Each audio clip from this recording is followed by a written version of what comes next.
Assalamualaikum warahmatullahi wabarakatuh. Hai, selamat pagi semua. Bagaimana kabarnya hari ini? Ibu harap semua dalam keadaan baik dan siap menerima pembelajaran tematik hari ini.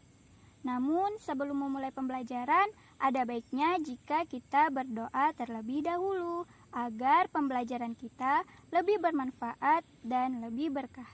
Setuju? Mari kita mulai. A'udzu billahi minasyaitonir rajim. Bismillahirrahmanirrahim. Rabbi zidni ilma. Amin. Baiklah, yang akan kita pelajari pada pagi hari ini adalah tema 6, subtema 1, pembelajaran ke-5.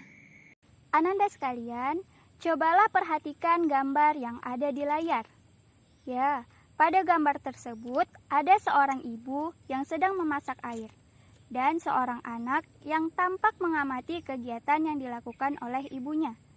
Dan ternyata pada pagi hari itu Siti sedang membantu ibunya menyiapkan sarapan. Saat menyiapkan sarapan, Siti memperhatikan ukuran panci yang digunakan ibunya untuk memasak air. Ia menduga-duga, air dalam panci manakah yang akan mendidih terlebih dahulu?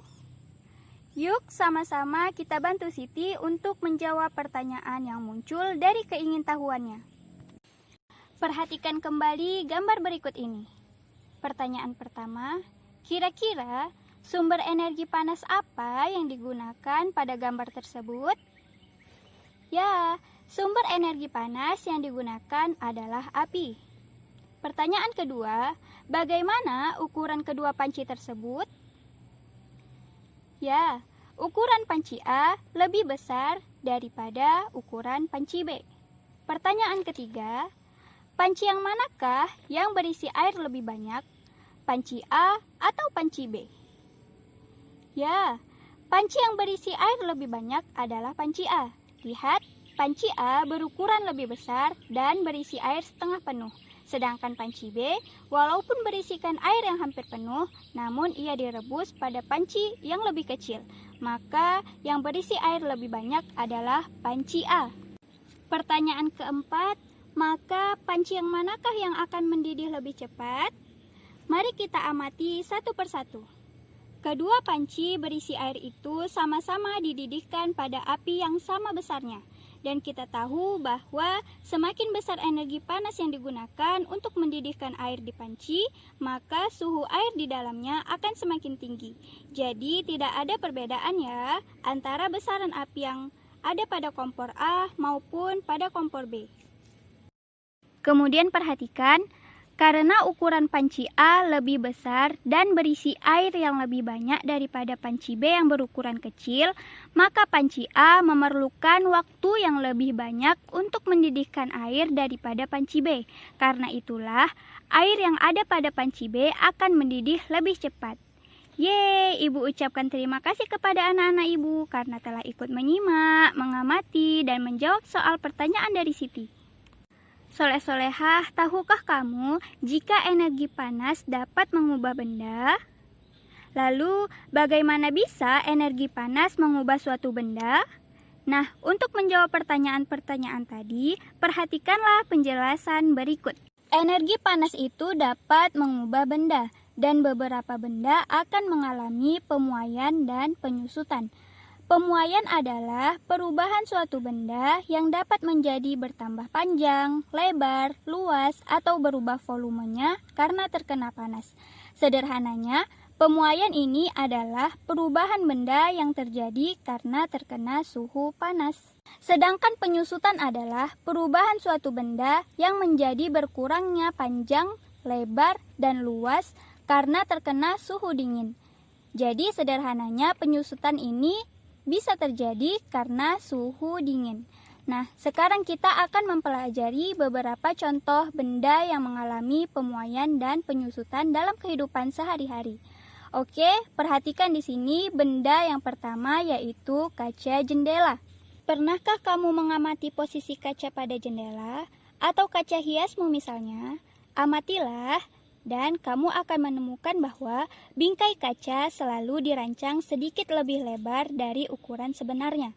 Hal ini dilakukan dengan tujuan memberikan ruang pemuaian bagi kaca saat terkena panas. Dan jika bingkai jendela tidak diberi ruang pemuaian, maka ketika terkena panas akan mengakibatkan kaca menjadi retak atau bahkan pecah. Benda kedua yaitu ban sepeda motor dan juga mobil. Perlu kamu ketahui bahwa ban sepeda, sepeda motor, dan ban mobil yang diisi udara terlalu banyak akan mengakibatkan ban menjadi mengeras, tidak nyaman saat dikendarai, dan bahkan dapat mengakibatkan kecelakaan bagi si pengendara. Hal ini disebabkan karena udara di dalam ban dapat memuai karena terkena panas. Benda ketiga yaitu kabel listrik. Mungkin sebelumnya kamu sering memperhatikan atau bahkan sering bertanya-tanya, mengapa kabel listrik dipasang mengendur? Hal ini dilakukan dengan tujuan agar kabel listrik tidak putus pada malam hari, yaitu ketika ia mengalami penyusutan. Benda keempat, gelas kaca. Gelas kaca ini akan memuai ketika terkena air yang terlalu panas. Jadi sebaiknya saat kamu hendak menuangkan air panas di gelas, kamu jangan memilih gelas yang baru saja dicuci atau gelas yang sebelumnya berisi air yang dingin atau es. Karena gelas tersebut akan mengalami pemuaian yang tidak merata dan bisa pecah. Benda yang kelima, rel kereta api. Sambungan antar rel kereta api dibuat renggang. Hal ini dilakukan untuk memberikan ruang muai sehingga saat terkena panas, rel tersebut tidak akan menjadi melengkung. Rel yang melengkung akan membahayakan gerbong kereta yang akan melewatinya. Dan benda yang keenam yaitu termometer. Termometer digunakan untuk mengukur suhu panas tubuh. Cara menggunakannya adalah menempelkan termometer ke beberapa bagian tubuh seperti mulut atau ketiak. Nah, di dalam termometer tersebut ada sebuah cairan yang akan memuai saat setelah ditempelkan ke ketiak atau dimasukkan ke dalam mulut. Cairan di dalam termometer tersebut akan naik karena terjadi pemuaian setelah mendapatkan panas dari tubuh kita. Jadi inilah dia benda-benda yang mengalami pemuaian dan juga penyusutan. Soleh-solehah, ada yang tahu nama alat musik ini? Nama alat musik ini adalah gamelan. Gamelan adalah salah satu alat musik yang digunakan untuk mengiringi lagu-lagu pada tangga nada pentatonis. Baiklah anak-anak, cukup sekian penjelasan Ibu pada hari ini. Untuk menguji pemahamanmu, silahkan kerjakan tugas yang tertera di layar. Kerjakan di lembar double folio ya. Selamat mengerjakan. Semoga video pembelajaran ini bermanfaat. Subhanakallahumma wa bihamdika asyhadu an la ilaha illa anta astaghfiruka wa atubu ilaik. Wassalamualaikum warahmatullahi wabarakatuh.